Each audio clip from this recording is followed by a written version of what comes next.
Sa ngalan ng Ama at ng Anak at ng Espiritu Santo. Amen. Ang pagpapala ng ating Panginoong Hesukristo, ang pag-ibig ng Diyos Ama, at ang pakikipagkaisa ng Espiritu Santo naway sumainyong lahat. At sumayo rin.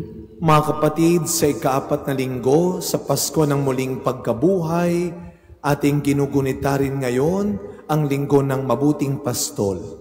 At tayo ay sinasamahan ng ating patron na si San Jose sa ating nobenaryo sa Kanya upang tayo ay patuloy na maging tapat sa ating pagiging Kristiyano sa kabila ng mga pagsubok, paghihirap sa ating buhay. Kaya upang maging karapat dapat tayong gumanap sa mga banal na pagdiriwang na ito. Tumahimik po muna tayong sandali.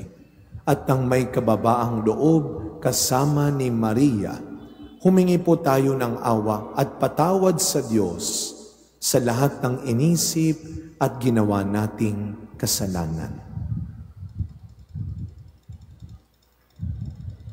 Sinugong tagapagpagaling sa mga nagsisisi, Panginoon, kaawaan mo kami. Panginoon, kaawaan mo kami.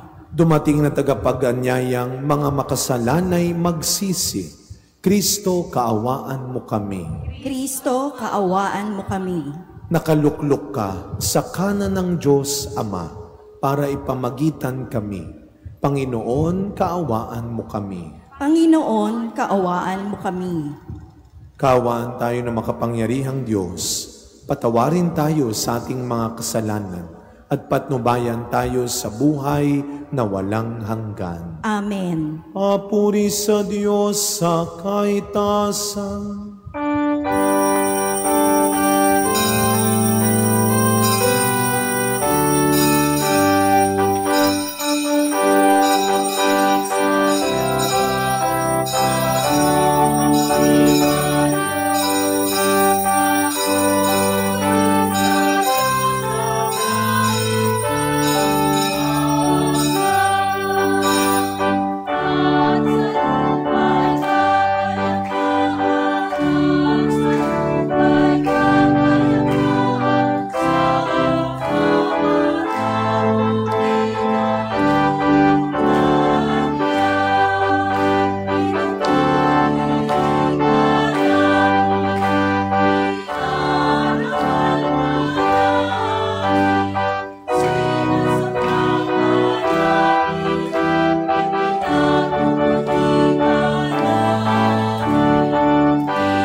Manalangin po tayo. Ama naming makapangyarihan, akayin mo po kami upang kami mapabilang sa mga maliligayang kapiling mo sa kalangitan, upang sa pagsunod namin bilang abangkawan, kami makarating sa sinapit ng pastol na idinangal na siyang namamagitan kasama ng Espiritu Santo magpasawalang hanggan. Amen. Bagamat inusig at tinanggihan ang mga apostol tulad ni na Pablo at Bernabe, patuloy silang ng ibang bayan para ihatid ang mabuting balita. Sa ganitong paraan, lumaganap ang salita ng Diyos. Pagbasa mula sa mga gawa ng mga apostol. Noong mga araw na yon, mula sa Perga, nagpatuloy maglakbay sina Pablo at Bernabe at dumating sa Antioquia ng Pisidia. Nang araw ng pamamahinga, pumasok sila sa sinagoga at naupo. Pagkatapos ng pulong, sumunod kina Pablo at Bernabe ang maraming Hudyo sa mga nahikayat sa Judaismo. Nagsalita sa kanila ang mga apostol at pinangaralan silang magpatuloy sa pamumuhay ng nararapat sa kagandahang loob ng Diyos. Nang sumunod na araw ng pamamahinga, halos lahat ng tao sa lungsod ay nagkatipon upang pakinggan ang salita ng Diyos. Inggit na inggit ang mga Hudyo nang makita nila ang maraming tao. Kaya't nilait nila at sinalungat si Pablo. Ngunit buong tapang na sinabi ni na Pablo at Bernabe, sa inyo muna dapat ipahayag ang salita ng Diyos. Yamang itinakwil ninyo ito. Hinatulan ninyo ang inyong sarili na hindi karapat-dapat sa buhay na walang hanggan. Kaya't pupunta kami sa mga hintil, sapagkat ganito ang inuutos sa amin ng Panginoon. Inilagay kita na maging ilaw sa mga hintil upang maibalita mo ang kaligtasan hanggang sa dulo ng daigdig. Nagalak ang mga hintil nang marinig ito at nagpuri sa Panginoon dahil sa salita niya at sumampalataya ang mga hinirang para sa buhay na walang hanggan. Kaya't lumaganap sa buong lupain ang salita ng Panginoon. Ngunit sinusulan ng mga Hudyo ang mga babaeng sumasamba sa Diyos at kilala sa lipunan. Gayon din ang mga lalaking pinuno ng lungsod. Ipinausig nila sina Pablo at Bernabe at pinalayas sa lupaing iyon. Kaya't ipinagpag ng dalawa ang alikabok sa kanilang mga paa bilang saksi laban sa mga taga roon. At sila'y nagtungo sa Ikonyo. Ang mga alagad naman sa Antioquia ay natigib ng galak at napuspos ng Espiritu Santo.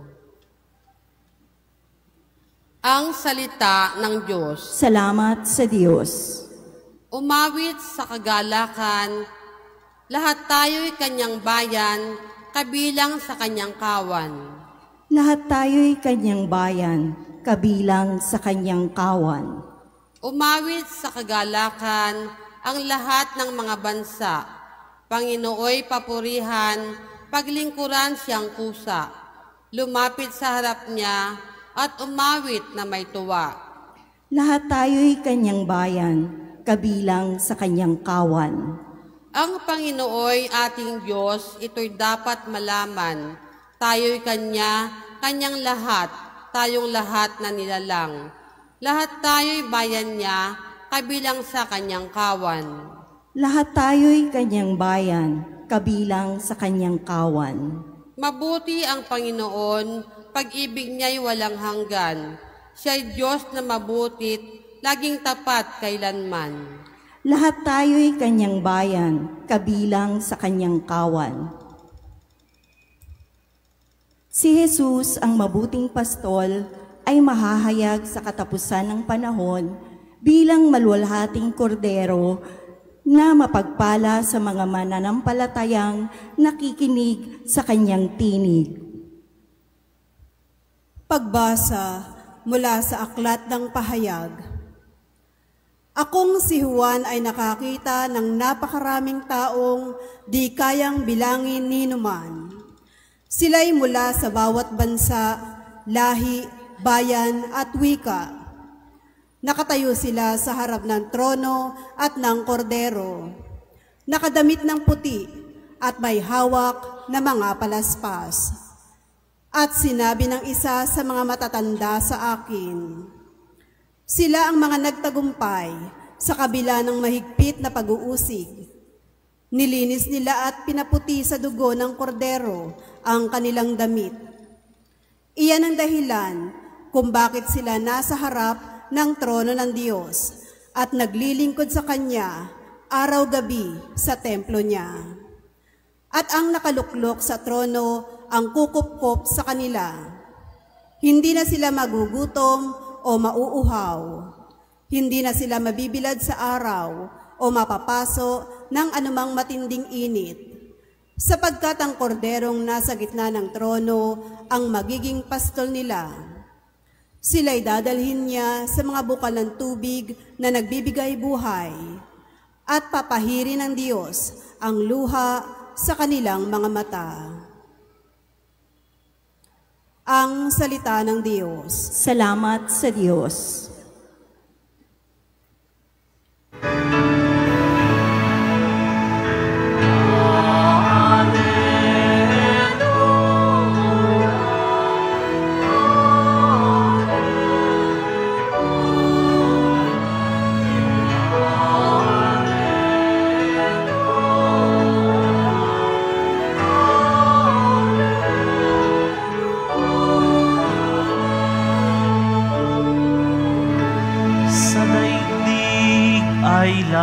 Ako'y pastol na butihin, kilala kong upang akin.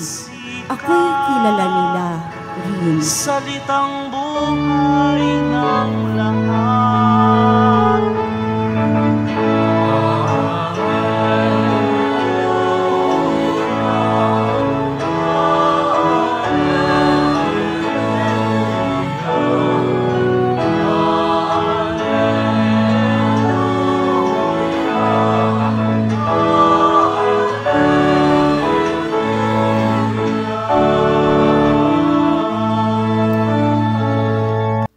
Sumainyo ang Panginoon. At sumayo rin. Ang mabuting balita ng Panginoon ayon kay San Juan. Papuri sa iyo, Panginoon.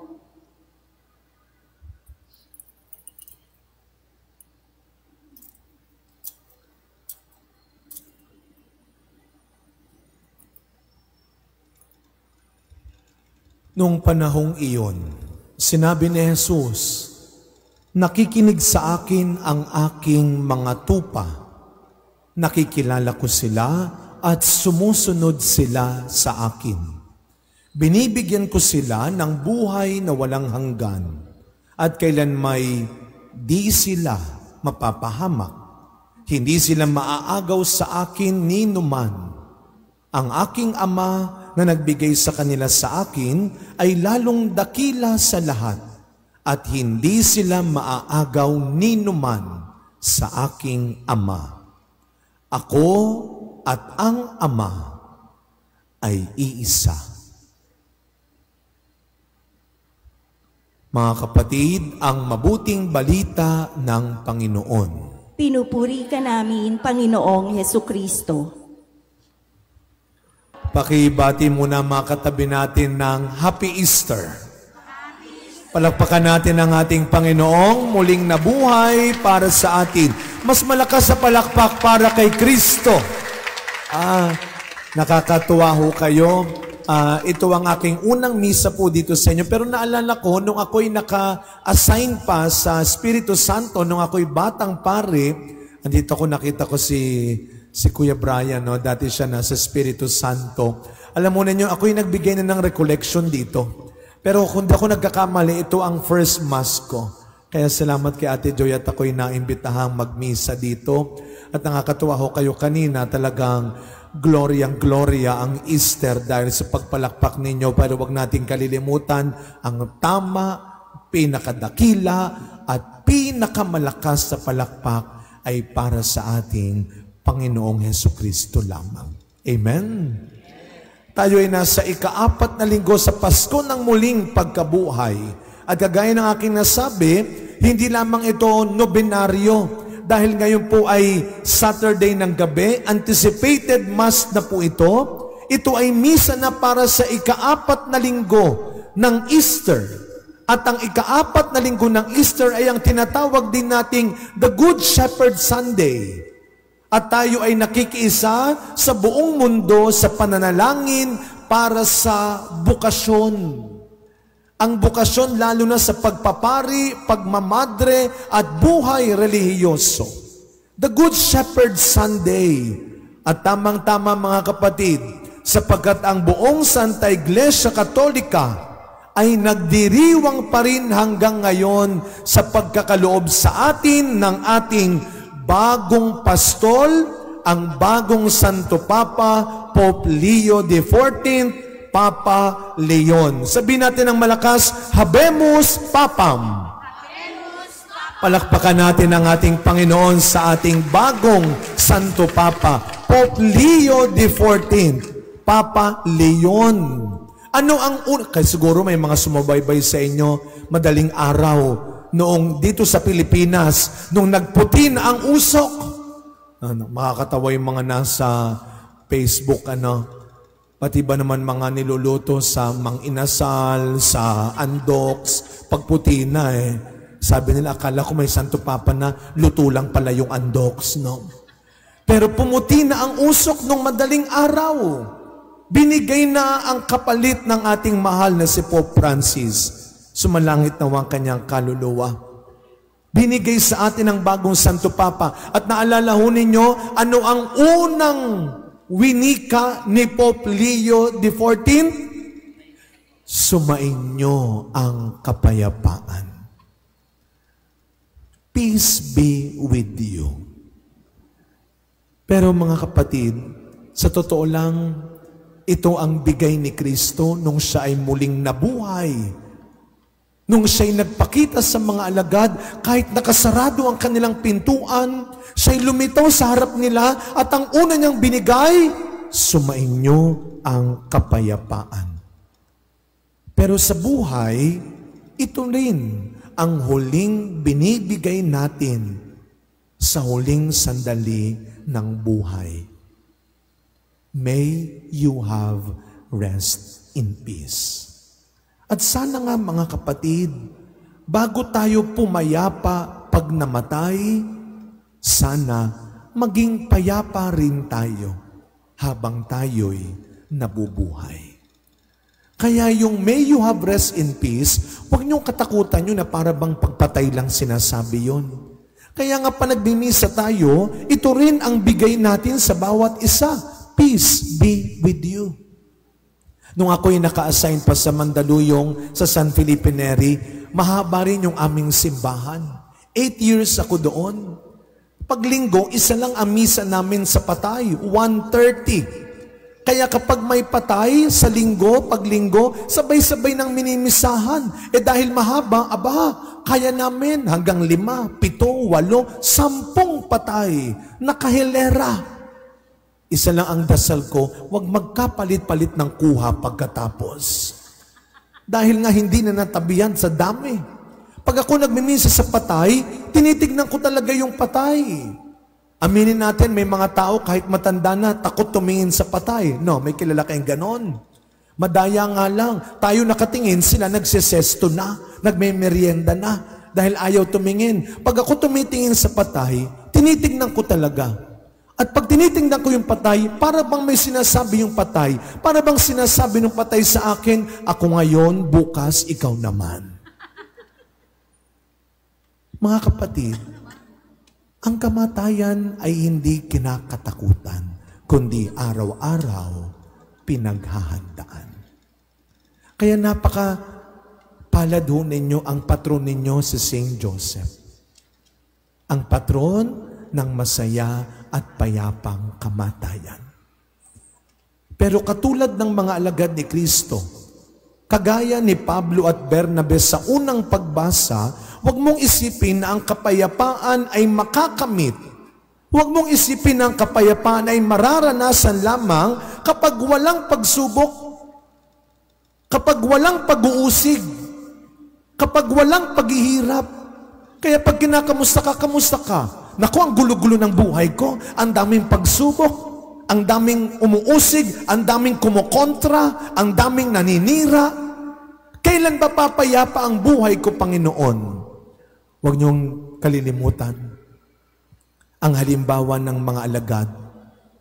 Ang kapayapaang binigay ni Kristo ay kapayapaang hindi pagtakas, hindi pagtalikod sa mga pagsubok, kundi ang matapat, matatag na pagharap upang labanan at pagtagumpayan ang bawat tukso ng kasamaan at kasalanan. There is peace in goodness.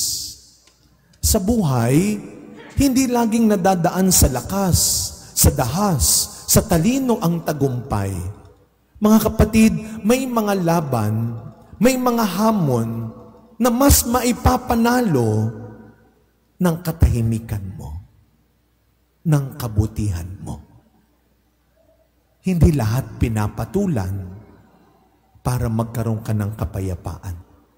Minsan, ang kapayapaan nagsisimula sa katahimikan, sa kabutihan. At ito ang mas dapat nating hangarin. Ito ang mas dapat nating pagsikapang makamtan. Ang mapabilang tayo sa pangitain na binanggit ni San Juan sa ating ikalawang pagbasa. Sana dumating ang araw, maging isa tayo doon sa maraming taong araw-gabi nasa harap ng trono ng Panginoon. Silang mga kinupkup ng Panginoon bilang gantimpala sa pagtatagumpay nila, sa labang hinarap nila, sa pagsubok at pag-uusig. At mga kapatid, huwag niyong kalilimutan, ito ang pangako ni Jesus sa ating ebanghelyo ngayon. Si Jesus ang mabuting pastol.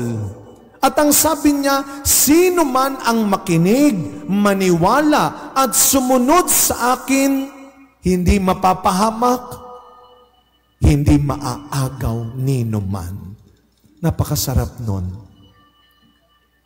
Manatili ka kay Kristo. Hindi ka niya pababayaang maagaw ng pera mo, ng talino mo, ng kasikatan mo, ng posisyon mo, ng kapangyarihan mo. Peace is not the absence of noise, but the presence of God's voice. Hindi kawalan ng pagsubok, paghihirap, pag-uusig ang kapayapaan, kundi ito ay makakamit sa pakikinig at pagsunod natin sa salita at halimbawa. Tumulad tayo kay San Jose. Nung siya'y tinawag, pinili na maging ama ni Kristo sa mundo, ibinigay din niya ang oo sa pamamagitan ng anghel sa kanyang panaginip. Mga kapatid, may biyaya sa pagtalima. At kung meron mang unang nagturo sa atin ng anak, sumunod ka, siyempre, ang ating mga nanay. Happy Mother's Day po sa mga nanay na nandito. Palakpakan natin ang ating mga nanay. Happy Mother's Day. Alam nyo, isa lang naman ang pakiusap ng bawat nanay. Walang magulang. Nanay na naghangad na mapahamak ang kanyang anak. Anak, kung sumunod ka lang, hindi ka bumagsak. Kung sumunod ka lang, hindi ka napahamak. Kung sumunod ka lang, hindi ka nasaktan. There is grace in obedience. Kaya sa pagpapatuloy na misa natin at nobenaryo, sa tulong ng panalangin ni San Jose, sana araw-araw mapaglabanan natin ang anumang tukso ng kasamaan at kasalanan.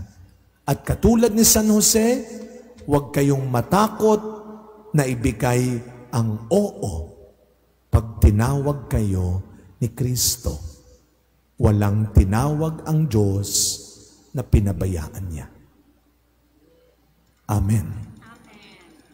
Tumayo po tayong lahat at ipahayag natin ngayon ang ating pananampalataya. Sumasampalataya ako sa Diyos amang makapangyarihan sa lahat na may gawa ng langit at lupa. Sumasampalataya ako kay Hesukristo, iisang anak ng Diyos, Panginoon nating lahat. Nagkatawang tao siya, lalang ng Espiritu Santo, pinanganak ni Santa Mariang Birhen, pinagpakasakit ni Poncio Pilato, ipinako sa krus, namatay at nilibing, nanaog sa kinaroroonan ng mga yumao, nang may 3 araw na buhay na maguli, umakyat sa langit, naluluklok sa kanan ng Diyos amang makapangyarihan sa lahat. Doon magmumulang paririto at huhukom sa nangabubuhay at nangamamatay na tao. Sumasampalataya naman ako sa Diyos Espiritu Santo, sa banal na simbahang Katolika, sa kasamahan ng mga banal, sa kapatawaran ng mga kasalanan, sa pagkabuhay na muli ng namatay na tao, at sa buhay na walang hanggan. Amen. Manalangin tayo sa Diyos Ama na walang hanggan ng kagandahang loob at pagmamahal sa atin. Sa bawat kahilingan ang ating pong itutugon, Ama namin, dinggin mo kami. Ama namin, dinggin mo kami.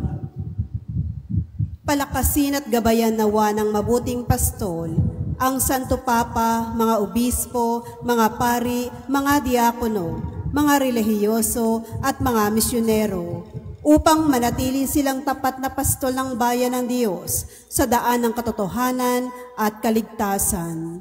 Manalangin tayo sa Panginoon. Ama namin, dinggin mo kami. Bigyan nawa tayong mga mamamayang Pilipino upang ihalal natin ang mga pinunong may tunay na malasakit tulad ng mabuting pastol na si Jesus. Manalangin tayo. Ama namin, dinggin mo kami. Naway maging tapat, mapayapa at makabuluhan ang gagawin nating halalan at piliin natin ang mga pinunong tunay na marurunong at mapagmalasakit sa mamamayan. Manalangin tayo. Ama namin, dinggin mo kami. Mapukaw nawa ang puso ng kabataan upang bukas loob at buong pagtitiwala silang tumugon sa tawag ng paglilingkod sa bayan ng Diyos sa pamamagitan ng pagpapari, buhay relihiyoso o buhay misyonero. Manalangin tayo. Ama namin, dinggin mo kami. Tanggapin nawa ng Diyos ang mga kapatid nating pumanaw sa buhay na walang hanggan na kanilang inaasam. Manalangin tayo. Ama namin, dinggin mo kami. Sa ilang sandali ng katahimikan, ating ipanalangin ang iba pang mga pangangailangan ng ating pamayanan, pati na rin ang ating pansariling kahilingan.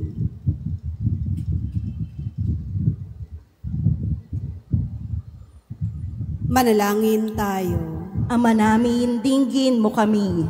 Ama naming mapagmahal, ipagkaloob mo po ang mga kahilingan ng iyong mga anak, alang-alang kay Kristong aming Panginoon. Amen. Yeah.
Manalangin kayo mga kapatid upang ang paghahain natin ay kalugdan ng Diyos amang makapangyarihan. Tanggapin nawa ng Panginoon itong paghahain sa iyong mga kamay sa kapurihan niya at karangalan sa ating kapakinabangan at sa buong sambayanan niyang banal. Ama naming lumikha, ipagkaloob mong kami ay magalak sa pagdiriwang ng Pasko ng pagkabuhay ng iyong anak, upang ang ginagawang patuloy na pagsagip sa amin ay maging sanhi ng aming ligayang walang maliw sa pamamagitan ni Jesucristo, kasama ng Espiritu Santo, magpasawalang hanggan. Amen. Sumainyo ang Panginoon. At sumayo rin. Itaas sa Diyos ang inyong puso at diwa. Itinaas na namin sa Panginoon. Pasalamatan natin ang Panginoong ating Diyos. Marapat na siya ay pasalamatan. Ama naming makapangyarihan, tunay nga pong marapat na ikaw ay aming pasalamatan. Ngayong ipinagdiriwang ang paghahain ng Mesiyas, ang maamong tupa na tumubos sa aming lahat. Naghahaing walang humpay ang anak mong minamahal upang magkasalo-salo ang tanan sa piging ng iyong buhay. Hindi na mamamatay ang inihain sa krus. Ang sa krus ipinakoy, buhay lagi bilang handog. Kaya kaisa ng mga anghel na nagsisiawit ng papuri sa iyo, nang walang humpay sa kalangitan, kami nagbubunyi sa iyong kadakilaan.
Ama naming banal, ikaw ang bukal ng tanang kabanalan, kaya't sa pamamagitan ng iyong Espiritu, gawin mo pong banal ang mga kaloob na ito, upang para sa amin maging katawan at dugo ng aming Panginoong Jesucristo.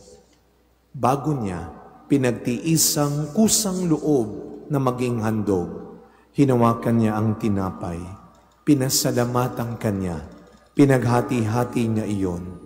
Iniabot sa kanyang mga alagad at sinabi, "Tanggapin ninyong lahat ito at kanin. Ito ang aking katawan na ihahandog para sa inyo."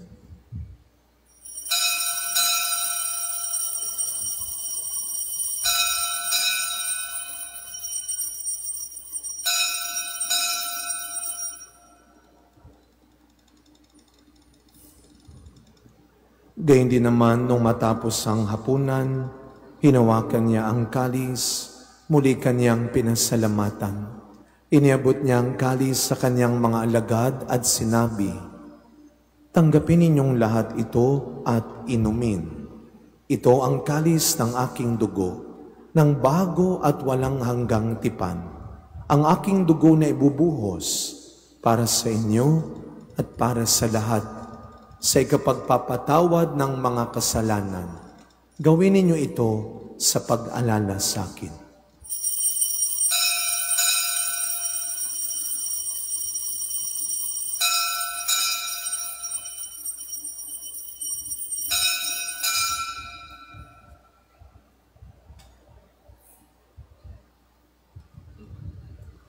Ang misteryo ng pananampalataya.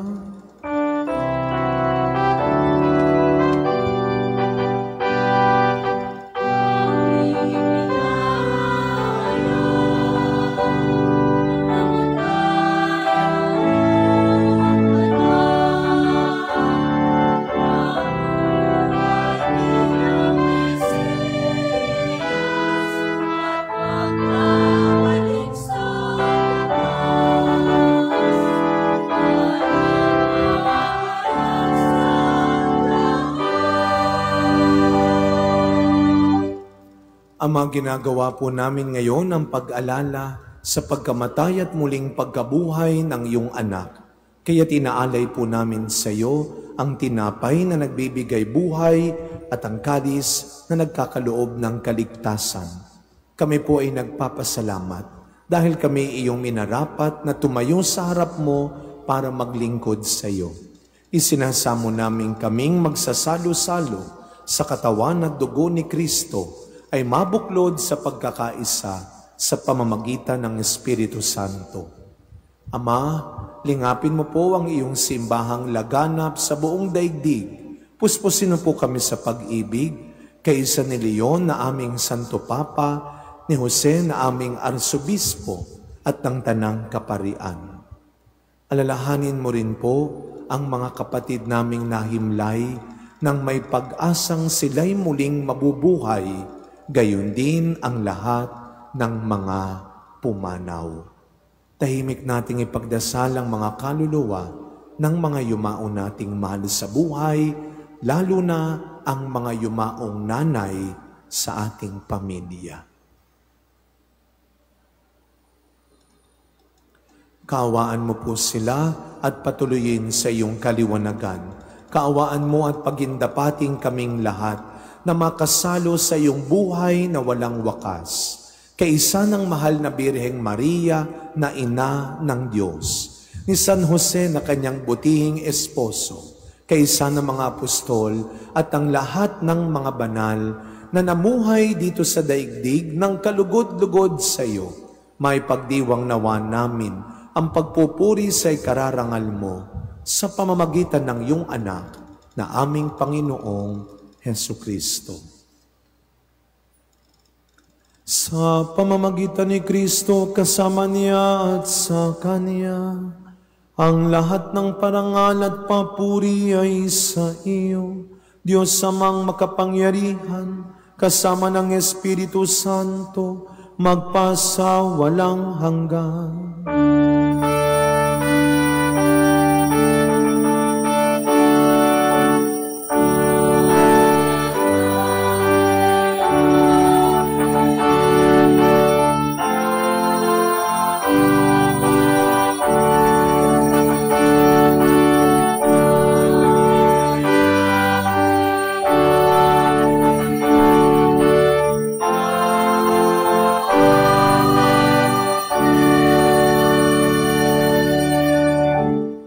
Bilang mga anak ng ating mapagmahal na Ama sa Langit, buong tiwala nating dasalin ang panalangin turo ni Kristo.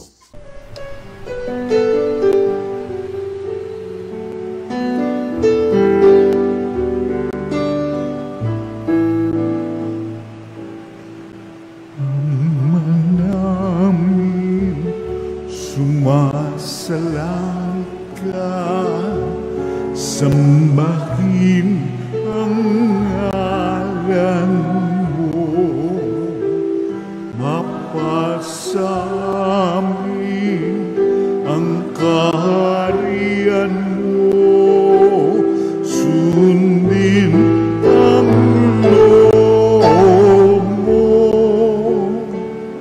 dito sa lupa para ng sa langit. Bigyan mo po kami ngayon ng aming kakanin sa araw-araw at patawarin mo kami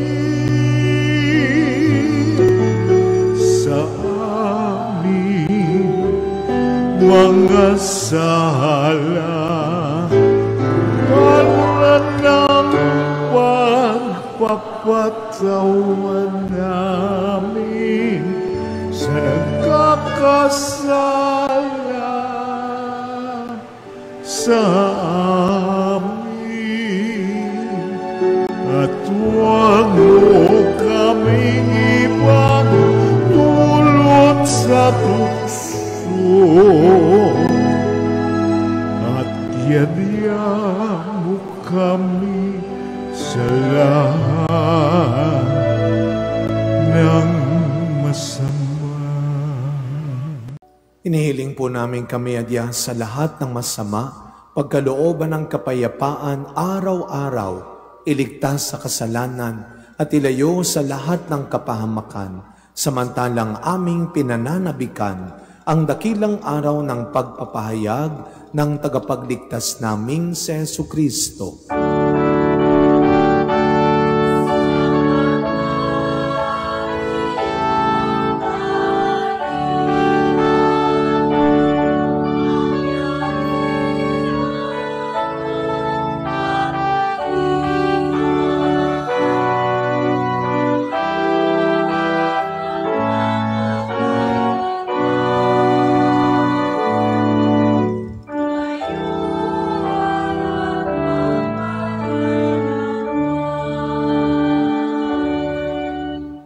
Panginoong Kristo, sinabi mo sa iyong mga apostol, kapayapaan ang iniiwan ko sa inyo.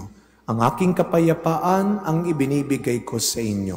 Tunghayan niyo po ang aming pananampalataya at huwag ang marami at paulit-ulit naming pagkakasala. Pagkalooban mo po kami ng kapayapaan at pagkakaisa ayon sa iyong kalooban. Kasama ng Espiritu Santo, magpasawalang hanggan. Amen. Ang kapayapaan ng ating Panginoon ay laging sumainyong lahat. At sumayo rin. Magbigayan po tayo ng kapayapaan sa isa't isa. Peace be with you po.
Masdan ninyo ang ating Panginoong Hesukristo.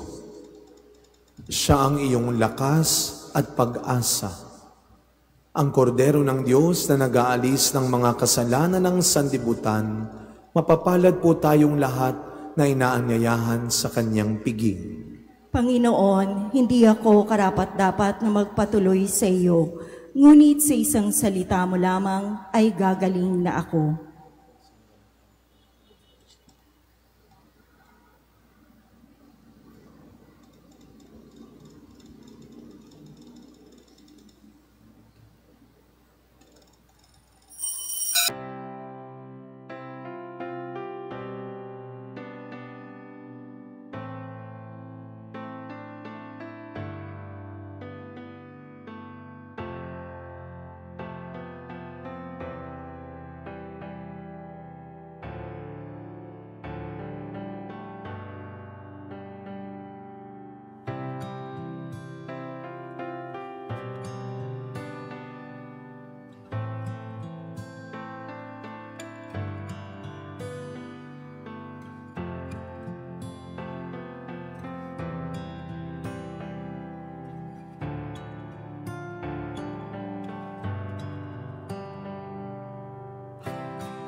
Magsitayo po ang lahat. Manalangin po tayo. Ama naming mapagmahal, ikaw ang butihing pastol na nagtataguyod sa amin, kaya't kaming kawan mo ay iyong tangkilikin. Pakundangan sa dugo ng anak mong dumanak upang kaming lahat ay iyong mailigtas.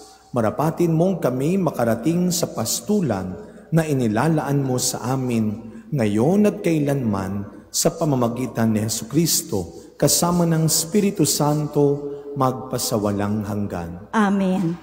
Lumapit po ang mga may anibersaryo ng buwan ng Mayo at ang lahat ng mga nanay na nandito ngayon para sa inyong natatanging pagbabasbas.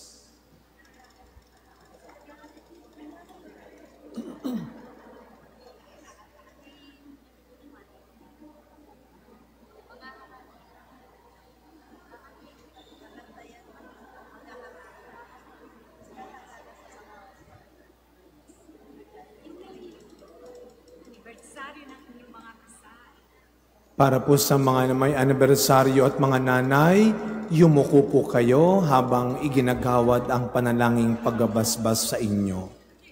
Diyos na makapangyarihan at walang hanggan, itinataas mo at binigyang dangal ang buklod ng pag-iisang dibdib at ginawang sakramento ng pagkakaisa ng iyong anak sa simbahang kanyang kabiyak. Pagkalooban mo ng biyaya ang mga mag-asawang ito na pinagbuklod mo sa pag-iisang dibdib. Sila ay nangangailangan ng iyong tulong at ng kalinga ng Birheng Maria at San Jose. Dinadalangin namin na sa hirap at ginhawa ay manatili silang nagmamahalan sa isa't isa. Magkaisa nawa ang kanilang puso sa buklod ng kapayapaan. Sa kanilang pagpupunyagi, maranasan nawa nila ang galak ng iyong pagtulong. Sa kanilang kagalakan, matantunawa nila na ang lahat ay mula sa iyo at ikaw ang kaganapan ng lahat. Hinihiling namin ito sa pangalan ni Kristong aming Panginoon. Amen. Panalangin para sa mga nanay. Diyos na pinagmumulan ng buhay, Diyos ng mga babaeng banal, dinggin mo po ninyo ang aming panalangin at pagkalooban ng pagbabasbas ang lahat ng mga ina at lolang natitipon sa lugar na ito. Basbasan mo sila ng lakas na nagmumula sa iyong banal na Espiritu, sapagkat sa pamamagitan nila natutunan ng mga anak at apo kung paanong tumayo at lumakad, magsalita at maglaro, makalapit sa iyong banal na harapan sa pamamagitan ng tapat na panalangin. Pagkalooban mo sila ng biyayang makiisa sa iyong banal na hapag at matanggap ang pagkaing nagbibigay buhay, sapagkat sila ang mga nagtaguyod at nagpakain sa amin, at sila din ang nagturo sa amin kung paanong itaguyod ang sarili at aming pamilya. Pagkalooban mo sila ng kalusugan at kapayapaan, ng galak at kaligayahan, ng pagkakataong kami kanilang maipagmalaki bilang mga anak. Pagkalooban mo rin sila ng mga kaibigang mananatiling tapat upang kanilang patuloy na madama ang iyong pagkalingat, pagmamahal. Gayon din, sinasama namin sa panalangin ang mga babaeng walang nakakaalala, lalo na ang mga tahimik na tinataguyod ang kanilang pamilya, naglilingkod na may kababaang loob, nagtitiis ng hirap sa buhay para sa kapakanan ng asawa at mga anak. Kaya ang aming hiling, O Diyos ng kadalisayan, na ikay manahan sa aming lahat na naririto, sa ngalan ng Ama at ng Espiritu Santo, magpasawalang hanggan. Amen.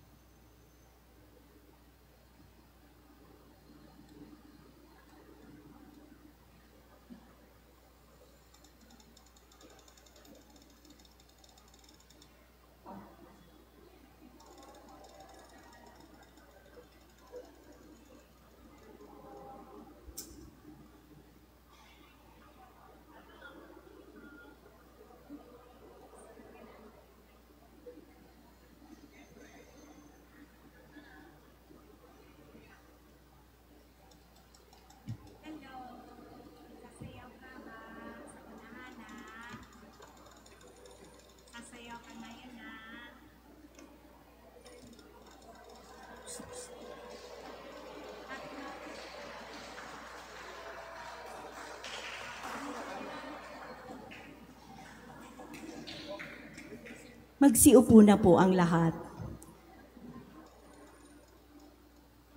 Maraming salamat din po sa inyong pag-imbita sa akin at katulad ni San Jose, araw-araw, huwag tayong matakot at madamot na sumunod at tumalima sa Diyos. Walang tinawag ang Diyos na pinabayaan niya. May biyaya sa pagtalima.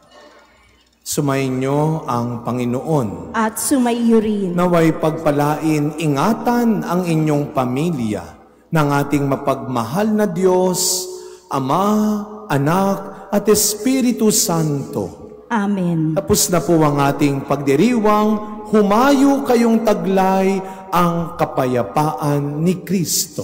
Salamat sa Diyos. Happy Fiesta po sa inyo.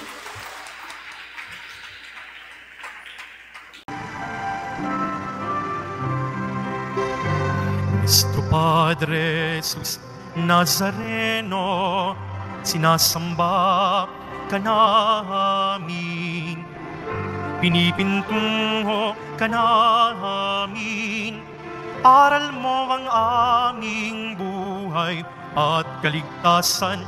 Nuestro Padre Jesus Nazareno, iligtas mo kami sa kasalanan. Ang krus mong kinamatayan ay sagisag ng aming kaligtasan. Nuestro Padre Jesus Nazareno, dinarangal ka na amin. Nuestro Padre Jesus Nazareno, nilulwalhati ka namin. Nuestro Padre Jesus Nazareno, dinarangal ka na amin. Nuestro Padre Jesus Nazareno, nilulwalhati ka namin.